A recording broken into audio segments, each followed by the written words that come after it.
Technology is disruptive because people vote with their wallets and because they choose to use it, not just because it exists.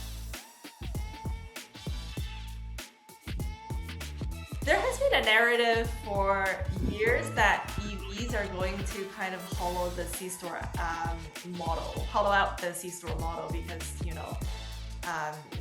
it's driven by petrol, like gas and all that. Like, what's your opinions on this? Why don't I just spend a week and eat at gas stations? Let's just do a full month and then let's track it on MyFitnessPal. This blew up like within a few days and got in people.com, Men's Health, all this stuff, which is really weird. This idea that e-commerce is going to eat everything just as fundamentally divorced from human nature. It's going to eat some things, and it has. I remember going by this Casey's. There's a buddy of mine, and I hear, Frank! I hear that from the road, and I'm like, oh my God, hey, what's up, man? So I pull into Casey's, and he's like, let me buy you a drink, because it's RAGBRAI, and people drink on it. How do you get more people into your convenience stores within the four walls, because petrol is a commodity? So do you think they should try so hard to stay at a petrol station at large, or they should kind of rebrand themselves as more of... That's interesting. Things don't have to be upmarket or bougie to be good, and I think there's such an opportunity for convenience stores to do this. And I can tell you what, like, those guys would probably like street tacos. Guess what? I would like street tacos. I think just about everybody likes a good street taco. Convenience stores are happy places, and the more that you can make a store that puts a smile on a person's face with good customer service, that's really where it's at, in my opinion. I can't recall. I recently heard about this authentic retail podcast. Yeah, I know. It's called Retail, really. Today we're on episode 3 of Retail Really podcast. We have Frank Beard with us as a guest to this episode. Frank is the most deeply rooted person I know in the convenience store industry in America. Frank has visited thousands of convenience stores, eaten every meal out of a gas station for 30 days. He has written columns on it. He has worked for technology companies providing solutions to this industry. He is also launching his own B2B marketing and PR firm, helping businesses who are providing solutions to the C-store operators to build trusted relationships with them. Let's get started. Awesome. Hi, Frank. Great to have you here. Welcome to Retail Really podcast. How are you doing today? I'm doing good. I just met up with a friend that was in town for breakfast, so I've had way too much coffee already. So perfect for a podcast. Great, sounds good. I do have a list of questions prepared. We'll go through them, but to kick it off, I really wanted to ask you a couple of questions so that people get to know who Frank is, right? So I'll start off with, when I was preparing for this podcast, and obviously I look at your profile, we talked about this earlier. I'm very intrigued in how deeply rooted you are in this convenience store industry. You have visited thousands of them. You have eaten every meal for 30 days at a gas station. That's so fascinating. And then you've written about it from all sorts of different angles, to Wall Street Journal, to Bloomberg.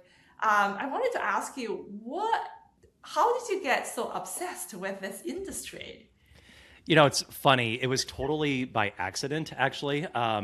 Make a very long story short, but a while ago, I was just desperately trying to get out of a job that I did not like. And the time that had me traveling all across the country, Monday through Friday, sometimes to several airports a week, just in and out everywhere.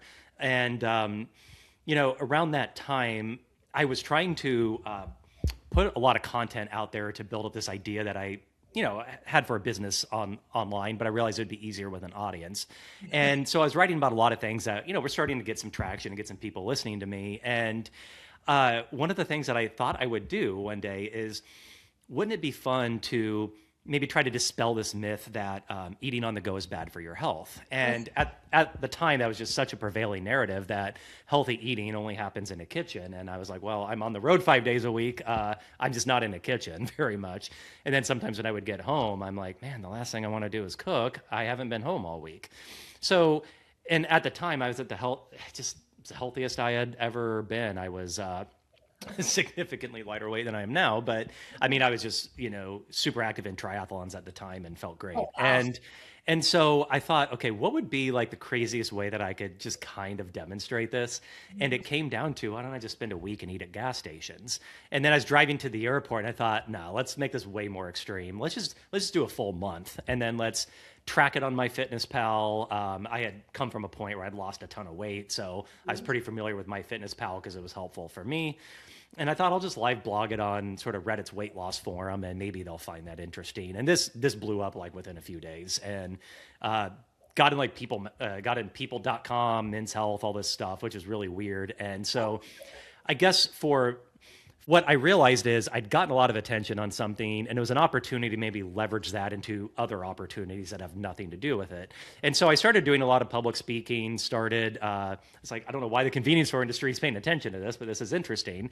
And I started realizing as I talked to folks that the fact that I had been on the road going through convenience stores in urban areas, rural areas, suburban areas, all over the country, from coast to coast, gave me a really interesting exposure to what the industry is actually like, what some of these companies are actually like, and just, I don't know, like a really well-grounded perspective on what do customers actually care about. Right. And so I guess I've always kind of maintained that, but the more I was around it, it was just like, it's an interesting industry because what other retail channel is that close to consumers? Operate, like just in terms of proximity, but also the fact that it's an industry not dominated by national chains, but really dominated by local businesses and regional businesses that in many ways kind of reflect the places they come from. Yeah. But at the same time, some of the problems, or I guess maybe, but some of the problems the industry is trying to figure out how to solve are just interesting. And I don't know, I guess I liked it. I like the people in it. And so I've kind of been working in retail tech ever since with companies that work with the convenience store industry. Yeah. You mentioned community. I think really like convenience stores is what builds communities, right? Yeah. Let's zoom out a little bit, convenience stores and everything. But in general, retail people believe is not doing so well, right? This retail apocalypse narrative has been with us for many years, ever since, even before COVID. People blame it on external factors, the tech giants like Amazon, e-commerce, and all that. Some of the most iconic businesses are going out of businesses, like what you mentioned, Sears, like the iconic department store. Toys R Us, we grow up with, going into these stores. Casual dining, Red Robin, I think they just, sold all of those restaurants, but I loved Red Robin when I was growing up. I like the seasoning on the fries. Right? It's pretty good. Strawberry drink, I forgot the name of it, but it was like delicious. So you have, like you just said, right?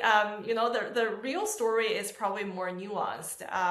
What do you think is the reason that some of these businesses actually failed as the society and the environment kind of changed and then consumers changed? Yeah, that's a good question. And I know we were talking about that recently, and it's interesting you bring up Red Robin. So where we live in West Des Moines, Iowa, there's a Red Robin that has basically been here since this area built up. We live over by the largest mall in the area, Jordan Creek Town Center. This place is just always busy and doing well. But when that area built up, the mall had opened. It was coincidentally like the first week of my freshman year of college. It was I want to say August might have been August, but this was in 2004. And Red Robin had built up, kind of around the mall too, as part of that. This all just showed up at the same time. So it's been here for about 22 years, I would say. The Red Robin used to be always busy. And my wife and I, on a couple occasions, had found ourselves thinking, we haven't been to that in like forever. Why are we kind of just curious? And let's just go check it out. And we went in, and it felt like they had never updated it since 2004. And the service was bad. The operations were bad. I mean, it was like, I've worked in a restaurant. I've waited tables. I find this stuff interesting. This was just not firing on any cylinders, and it was very obvious. And I'm sitting here thinking, like, these are just basic operation issues. Like, this is stuff that's all fixable, and every restaurant, should be able to accomplish. And I was like, okay, if you guys are having trouble, and I can't speak for the other Red Robin locations, but I'm going to take a wild guess and suggest that this is probably not an outlier situation. And it even showed up on the Des Moines subreddit recently, and someone was like, what's up with Red Robin, man? And people were saying similar things. And, sometimes these companies just neglect the basic stuff that people care about, or they stop they stop being relevant. Sears and Toys R Us, you would go in them and you'd read about when they were failing, and it'd all be these stories about,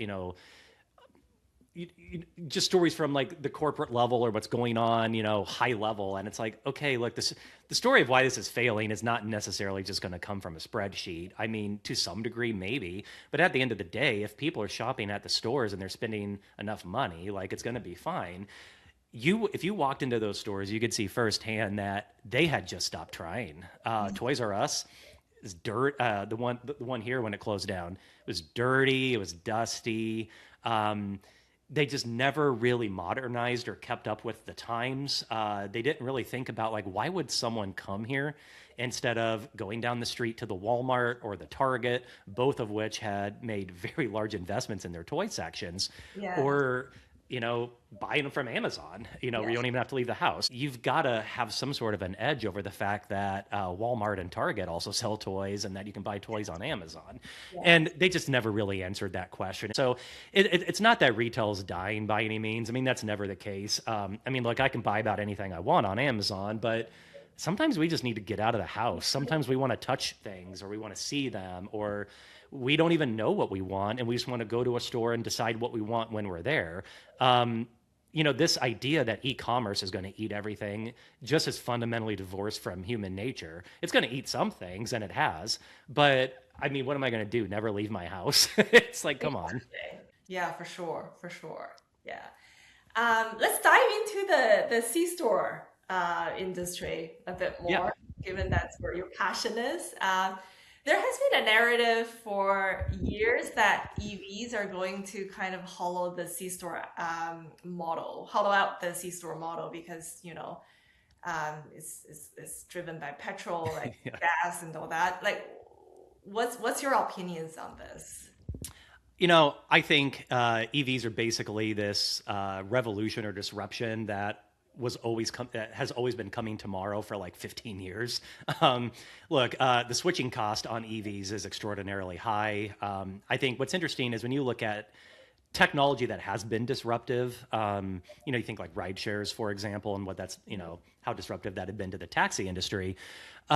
Technology is disruptive because people vote with their wallets and because they choose to use it, not just because it exists. Like ride shares, that was disruptive because how frustrating was it to have to pay for your ride when you got to a destination?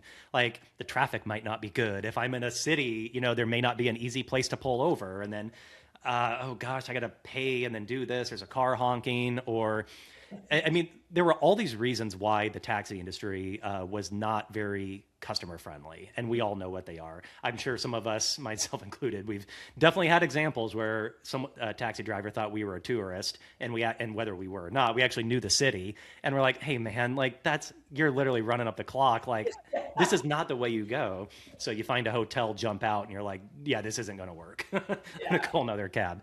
That's not a problem with the ride share. It just isn't. So I get why that was disruptive. EVs, on the other hand, though, like, yeah, some folks are going to buy them and it's going to be part of the mix, but it's just not disrupting motor fuels. And when you look at the projections for motor fuel demand, I mean, there's projections going out to 2050 saying it's going to be at around, 95% of, the levels from a few years ago. It's not going anywhere anytime soon is kind of the realization. And I think a lot of people were maybe thinking it was going to be the other way around because, look, pre-COVID, we were in an era of low interest rates. A lot of the conversation around technology was driven by that in and of itself. I mean, a lot of money was spent on things that just weren't necessarily going to be as disruptive as they were said to be, but it was easy to do that because money was cheap. Fundamentals matter a little bit more right now, I suppose, but I think the convenience store industry as a whole is taking has kind of gone through this and has realized, okay, yeah, this isn't going anywhere anytime soon. It doesn't mean that, some stores shouldn't put chargers in, but charging at the end of the day is an amenity. It's not the core value proposition for the store. It may be a nice amenity to have for some retailers in some situations. Like, yeah, if you're between two major cities on a big interstate, or you're on the outskirts of a major city where some folks coming in may need a place to charge, yeah, that's probably a great place to put some chargers, but it's not going to replace the fuel canopy. It's not going to be the reason why people need you. The thing about motor fuels is that the convenience store industry is the only game in town. I mean, I can't install a fuel pump in my garage. I can't pump my own gas that way. But I can install a charger. And so with motor fuels, like, you need the convenience store. That's the only game. That's the only place you're going to be able to buy that from. They have they basically are the only person selling a highly regulated commodity that you just have to buy as a condition of living. Anyone can install a charger, though, and that's a very different situation. So, the identity has really been built around the gas station for the convenience store in America, and it's going to be around for a long time still. But I think where folks are starting to really think about this more is, okay, so yeah, fuel's not going away anytime soon. Fuel is also a commodity. You can't really meaningfully differentiate fuel. No one cares what brand of gas goes in their car. Get a few people who for some reason care about top tier, but it's whatever. It's not a rabbit hole worth going down, but it's not worth going out of your way to get by any means. So what do you do if you want to be different, right? And I think folks are realizing, okay, the convenience store industry got so good at optimizing the convenience store that candidly you see the same products from the same major CPGs at virtually every store. Yeah. So how do you stand out and be different? Yeah. So obviously I think petrol and fuel is still going to be a huge anchor for convenience stores, but you do see people in this industry are trying to kind of shift their brand identity away, maybe from just a gas station. Like you rightly pointed out, that they wanted to differentiate. How do you get more people into your convenience stores within the four walls, because petrol is a commodity? So do you think they should try so hard to stay at a petrol station at large, or they should kind of rebrand themselves as more That's of interesting. like some other kind of destination that attract people to go to, maybe even without the fuel? Do you think that will work? Yeah, so that's a really good question. I think a lot of folks have kind of had some similar thoughts, like, okay, maybe can we decouple these two things? And can we make it so, hey, yeah, we're not a gas station? It's tricky in America. It's like we were talking, the other day. I mean, look, our cities are designed around cars and not people. I don't know why we decided to go down that rabbit hole. I mean, I read about it all the time. I guess I kind of know why it happened, but it's just kind of insane, that you live in communities that you can't even really walk in. Or my wife and I literally picked like where our house is one of the few walkable communities in our city. And we were like, we're not going to live somewhere that we can't walk to things. Like, why? I mean, I don't want to have to get in my car and drive 20 minutes to go do things. But that's a reality for a lot of folks. And so, it makes sense why the convenience store in America sits next to a fuel canopy and doesn't sit next to a sidewalk, because the sidewalks are empty. I do a lot of study tours with folks, and invariably folks from overseas, when they come to the US, want to stay in a city because it would make sense that you'd stay in a city because that's where the activity's at. I can't tell you the amount of times they've turned and looked at me and said, there's no one here. No one's walking around outside. And I'm like, well, yeah, I mean, because they're not here. And, it'd be different if they're in New York City, obviously. There's people outside 24 hours a day, or in certain parts of Boston. But so the point is, it's really hard to separate a convenience store from the fuel the fuel canopy because the traffic patterns don't tend to support it. So, and I think we've seen some examples of this. There's a lot of large convenience retailers who I'd say about over the past 5 to 7 years experimented quite a bit with standalone convenience stores that did not have a fuel canopy attached. Most of those have been since shut down. I do think that there's opportunity for that, by all means. But I think the challenge is typically when I visited those and took a look at them, the merchandising, everything in the store was virtually identical to what the gas station model had. And but I will say there's some people figuring this out. There's a company down in Texas called Urban Value Corner Store. I think these guys are absolutely worth watching. They sort of started from first principles on okay, what's needed here in the first place? And their entire model is to basically make a store that is a amenity for high density residential buildings. And I guess what's cool about it is they're in arguably the most car-centric place in the United States. Yeah. And they're doing this. I mean, Dallas, right? It's but you look at some of these massive quote unquote luxury apartments in the Dallas suburbs, these buildings are gigantic. And yeah, I mean, but they could use basically a modern bodega, right? Just a place where, I don't know, you're watching Netflix, you're like, I'm out of beer, or I want a snack, I want some chips, or whatever it is that you want, or you just need something right now, and you don't want to get in your car and drive through Dallas traffic, but you just want to go downstairs, walk a block, and then go get it from a store. I think they've really hit on something, and they're worth watching. But they're not trying to make it super bougie or go upmarket with it. It's just a nice modern brand with super clean stores, good customer service, good products, and then they layer in some interesting things, from local companies or stuff that's made in Texas. And I don't know. I just think it's cool. And I think there's an opportunity for more of that around the country, candidly. Yeah. But I understand why it's been hard for folks. Yeah, I do think there are a lot of opportunities there. Yeah, and I think a lot of it, candidly, just broadly speaking for the industry as a whole, I think folks are realizing that a big part of the opportunity right now is food service. What is missing in America is street food. We literally do not have street food.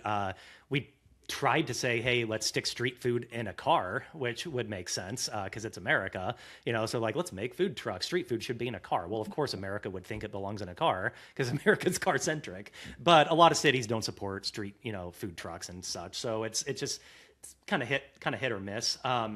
Realistically, the convenience store is where street food should live in America for most communities. You look at what they have. Okay, they've got a hot box or a hot case. Well, I've bought street food overseas from a hot box or a hot case. They've got a small made-to-order kitchen. Cool. That's what street food vendors have. A lot of street food is all grab and go quick things. It's not trying to compete with a restaurant that has an award from a tire company. That's not the goal. Just taking a jab at Michelin for a second, but it's but that's not the point. It's just genuinely good, simple, affordable food. And I think a lot of times we have a challenge with food in America because we think that good stuff has to be expensive stuff, and that's just not true. Simple street food can be really great. And I know the convenience store industry, there's a real fear of, well, if we change things too much, do we alienate sort of the core customer? And I think it's an incredibly valid concern because I have seen examples where that's exactly what happened. But at the same time, sometimes they refer to the core customer, historically as Bubba. Obviously this caricature of this person. Well, I mean, I know a lot of blue collar street crew, utility crew type folks.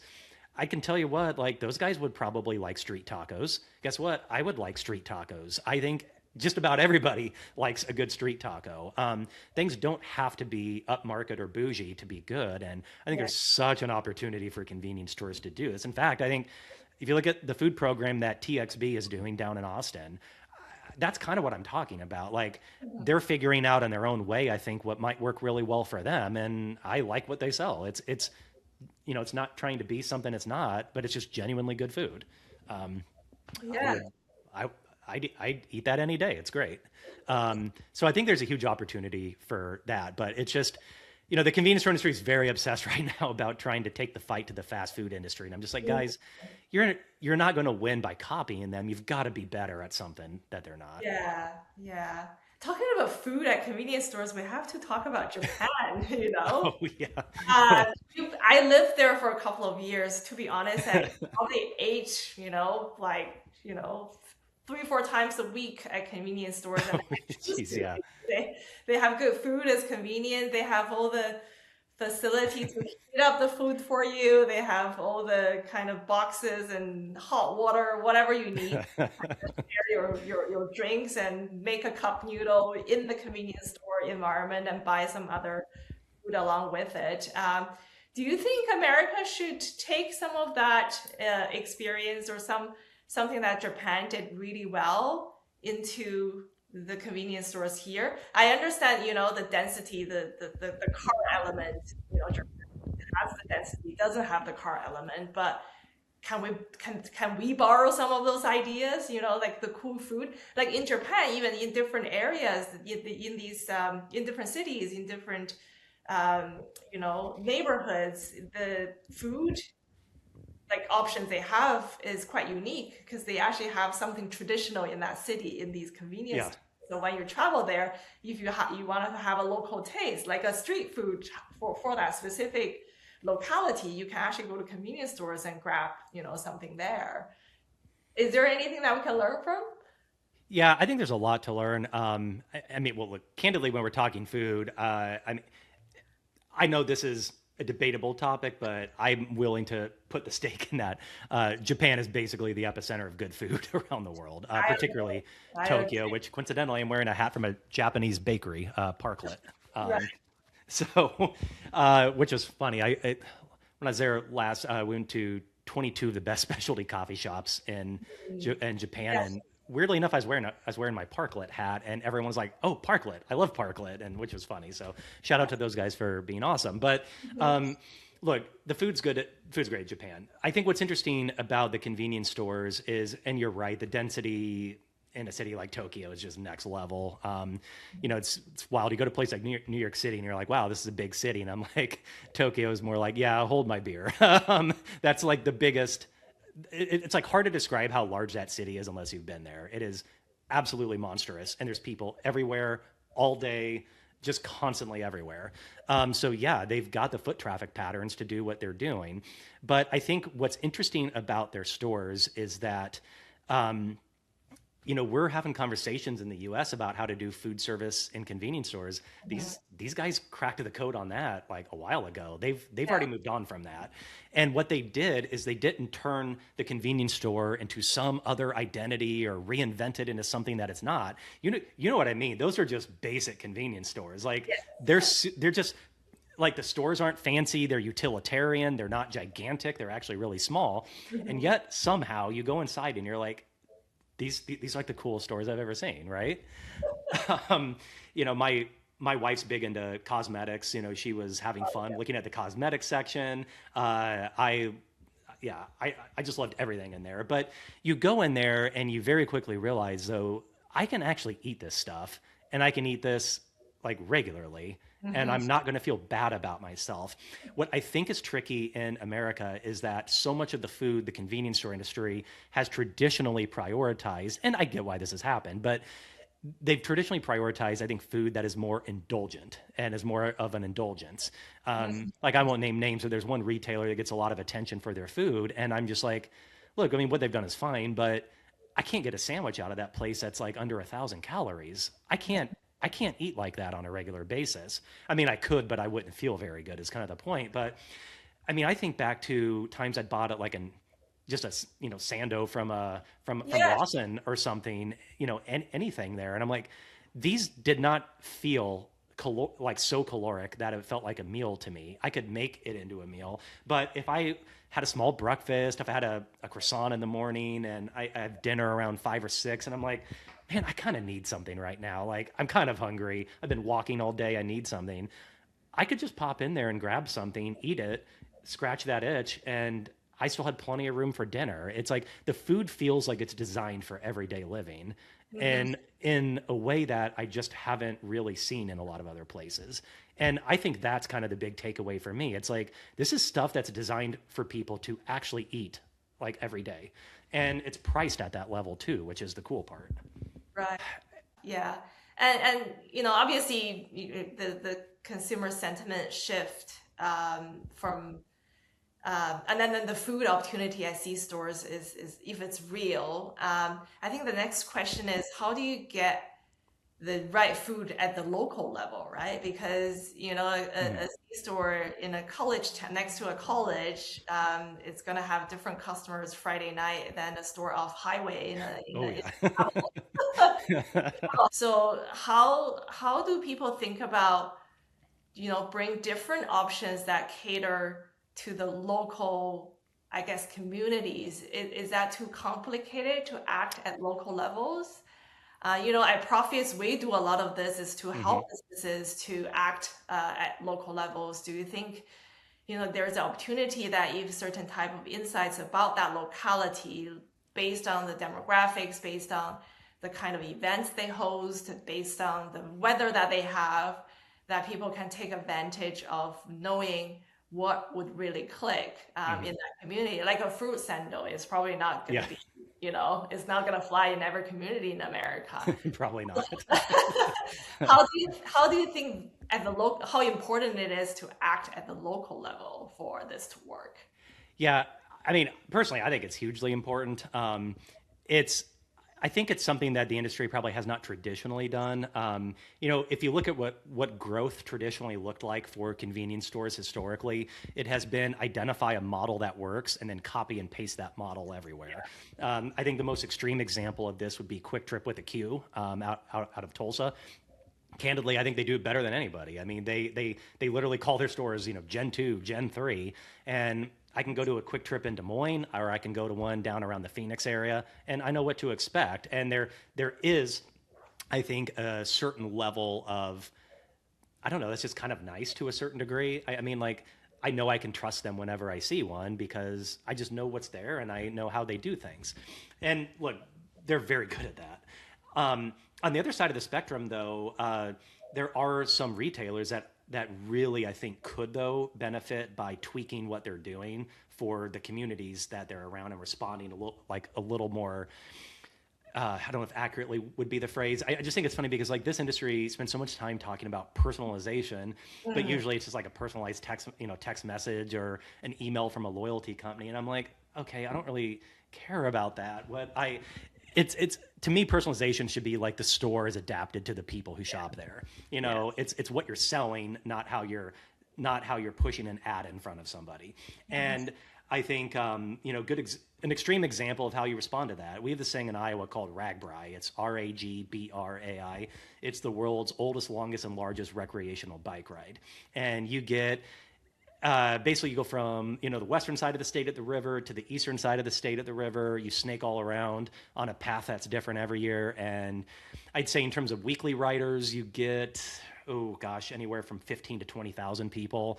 The daily rider count can push that several thousands higher. If it goes through Des Moines, you might get an additional 20, 30, 40,000 people show up just for that day. It's basically Burning Man on bicycles. It's insane. There's nothing like it in the world. You get about 100 countries. I think about 100 show up. Anyway, the point is that does go by some convenience stores. And Casey's responds to this better than anybody, and it's not even close. I stopped doing it the last year. Our team, too many of the guys got too old and couldn't ride anymore. I'm like, it's not fun without them, so I'll go back and do it later. But the last year that I did it, I remember going by this Casey's, and they not only had all the porta potties set up outside to support the riders, they had, drinks that cyclists want on ice sitting outside, and they're selling that outside. They literally set up like a tiki bar, and they're selling single shooter alcohol shots. So one of the higher up guys is over there is a buddy of mine, and I hear, Frank, I hear that from the road, and I'm like, oh my God, hey, what's up, man? So I pull into Casey's, and he's like, let me buy you a drink, because it's RAGBRAI and people drink on it. And it's just like Casey's knew how to respond to this. They knew how to pull people in. The store's prepared so far in advance, so the lines are moving quick. They got all the breakfast pizza coming out because they know. I mean, I would assume they made a ton of money off of this at those stores. Those are probably the best days those stores have ever had. And that's an extreme example because they do know that's coming. But you think about it, and it's like, okay, if you're an operator operating in multiple states, Yeah. you personally don't know some of those communities because you don't live in them. It would be helpful to know, oh, hey, the mayor's doing a bike ride that's going to have 500 people, or the high school's doing a big fundraiser. If you know about that, not to say every time there's an opportunity, but there might be opportunities to just do something a little bit different or support the event in a way, or I mean, hell, just put a sign outside, if there's people coming by, that says you have what they're looking for, whatever it is. And then to the point about personalizing the store, I mentioned Urban Value Corner Store. Yeah. They've done a really good job of trying to sort of tweak every store to support the buying habits of the customers. So over time, it starts to reflect the community that it exists in. And on a larger level, I do think that some convenience stores could probably do that a bit better. I was talking to a district manager at a chain that I was doing some stuff with, and he pointed out they had a lot of just like private label stuff that you might buy for like your home, or they also had just weirdly things like some cans of food and a few things that you wouldn't think would sell much out of a convenience store. But what they found is there's a massive apartment complex across the street, and so sometimes driving to the grocery store might mean 7 to 12 minutes in one direction. Then you're in a 70,000 square foot grocery store that takes forever to get in and get out, and then you got to come back. It might just be easier to walk across the street, grab the thing you needed, grab that bottle of ketchup or whatever, pay a premium for it, but you're okay with that because that literally saves you like 30 to 60 minutes of your time. Yeah, and so I think there's a huge opportunity for convenience stores to start sort of adapting some of what's in the stores to what the demand is around them. I think it's a huge opportunity there. Exactly. Imagine if all the convenience stores, have everything you need. Why wouldn't you go into it? Whether it's food, whether it's or grocery, whether it's anything that you're too lazy to drive half an hour for. Even if you pay a premium, why not, right? I think that's why Japan or some of these other foreign countries that have done this really well is to have that, a different assortment at the local level. And I'm with you on that. Right. Okay, great. One last closing question. So, what do you think will describe a great American C-store in 5 years? We talked a lot of the opportunities, the challenges, what that might look like to you. However you get there, I think it's something that makes people feel good about themselves. I think one of the coolest things is, the difference with like the Japanese market, they're dominated by 3 companies, right? And look, those 3 companies to someone who isn't around them all the time, they're probably going to seem more similar than different. The more time you spend there, you start to see the differences, but they've kind of just figured out what works. Let's be honest. In America, it's so different. Like the US is just gigantic, super, super regional. There are enormous regional differences. C-stores, when you listen to when people get excited about them today, they talk about them like sports teams, and it's hilarious. If you see a post go viral on social media about, oh, I can't believe what I got in a gas station, then you look at the comments, the guys from Texas are like, man, have you even been to a Buc-ee's? Like, that's nothing. You get, the people in Iowa, and they're like, Casey's or Quick Star. That's what's up. You get some folks, in Ohio, they might be like, yeah, well, have you literally ever seen a United Dairy Farmers, man? Like, it's literally an ice cream shop with fuel pumps. People start repping their individual stores, and it's absolutely hysterical. And I think there's, that really shows like what the opportunity is. Like the more that you can make everything from the products that are sold in there to the branding to everything is all about making people feel good. And like I said, convenience stores historically have been a place you go to take the edge off a little bit because you had a rough day and you need something.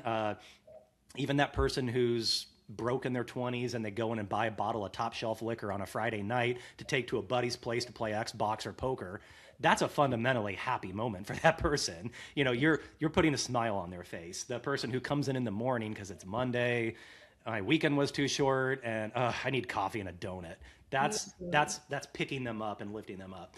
Convenience stores are happy places, and the more that you can make a store that puts a smile on a person's face with good customer service, cool products, little treats inside that are interesting, things that are coming and going and changing and being unique, that's really where it's at, in my opinion. So there's different ways to get there, and that's going to look different for different companies, but no one should ever have a bad experience at the convenience store. And I think the store of the future is going to have significantly fewer bad experiences than, maybe what we saw in the 90s, growing up at a convenience store. So. Great. I think the key takeaway is convenience stores should be the happy place for the community. Oh, fundamentally. Yeah. It's just a place that puts a smile on a person's face, and that's fundamentally what they are. They're places where the retailer gets to have fun at the end of the day. And I think, I think people can sometimes lose sight of that, but the brands that are crushing it right now, I think are the ones that kind of understand that too. Right. Great insights for all the operators out there. So that's a wrap, Frank. Thank you so much for this episode. We learned a lot from you. It's such interesting stories that you have told. Thank you so much to be part of this, and then maybe we'll do another episode later. Yeah. Thanks Thanks for having me on. This is such a fun topic to talk about. And look, if anyone's interested in this stuff, I'm easy to find on LinkedIn. ZZ Top's drummer's not on there, so Frank Beard is pretty easy to find. Yeah. You can find me there, and I post a lot of store photos, so hopefully you find them interesting. Yeah. Go find Frank on LinkedIn. He has a lot of cool stories to tell.